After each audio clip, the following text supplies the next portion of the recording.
GCC ഗെയിംസിന് ദോഹയിൽ വർണ്ണാഭമായ തുടക്കം. ഈ മാസം 22 വരെ ഖത്തറിലെ വിവിധ വേദികൾ പോരാട്ടങ്ങൾക്ക് വേദിയാകും. ടീമുകളുടെ മാർച്ച് പാസ്റ്റോടെയാണ് ഗെയിംസിന് തുടക്കമായത്.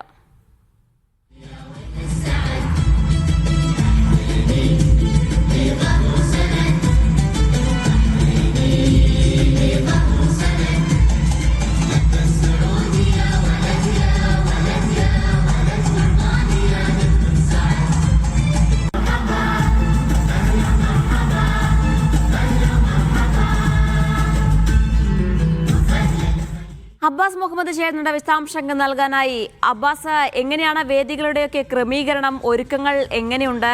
ഒപ്പം ദോഹയിലെ കാഴ്ചകൾ എന്താണ്?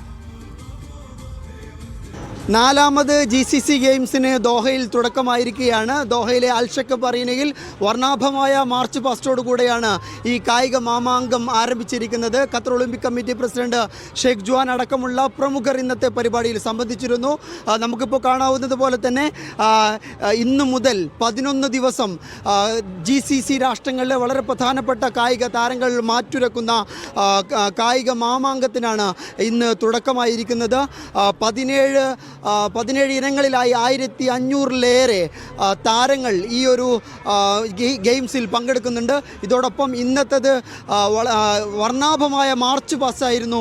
ഇന്നത്തെ ഒരു പ്രധാനപ്പെട്ട സവിശേഷത അറബ് ലോകത്തിൻ്റെ സാംസ്കാരിക പൈതൃകങ്ങൾ വിളിച്ചോതുന്ന അതിഗംഭീരമായ മാർച്ച് പാസിന് കീഴിൽ GCC രാഷ്ട്രങ്ങൾ മുഴുവൻ അണിനിരക്കുന്ന കാഴ്ച കണ്ടു. ഖത്തറിലെയും സൗദിയിലെയും ബഹ്റൈനിലെയും ഒമാനിലെയും കായിക താരങ്ങൾ, കുവൈത്തിലെയും കായിക താരങ്ങൾ ഇന്നത്തെ ഈ മാർച്ച് പാസിൽ പങ്കെടുത്തു. അവരവരുടെ കൊടികൾക്ക്, ഫ്ലാഗുകൾക്ക് താഴെ അതിഗംഭീരമായ ആഘോഷ പരിപാടികളോടുകൂടെയാണ് ഇന്നത്തെ അവരവരുടെ സംസ്കാരങ്ങൾ വിളിച്ചോതുന്ന ഘോഷയാത്രയോടുകൂടെയാണ് ഈ ദോഹയിൽ ഗംഭീരമായ ഘോഷയാത്രയോടുകൂടെയാണ് ഈ ഗെയിംസിന് തുടക്കമാകുന്നത്. ഇനി 11 ദിവസം ദോഹയിൽ GCC രാഷ്ട്രങ്ങളിൽ നിന്നുള്ള മുൻനിര കായിക താരങ്ങളുടെ പോരാട്ടമാണ്. അതിലാര് വിജയിക്കുമെന്നറിയാൻ 22-ാം തീയതി വരെ കാത്തിരിക്കേണ്ടതുണ്ട്.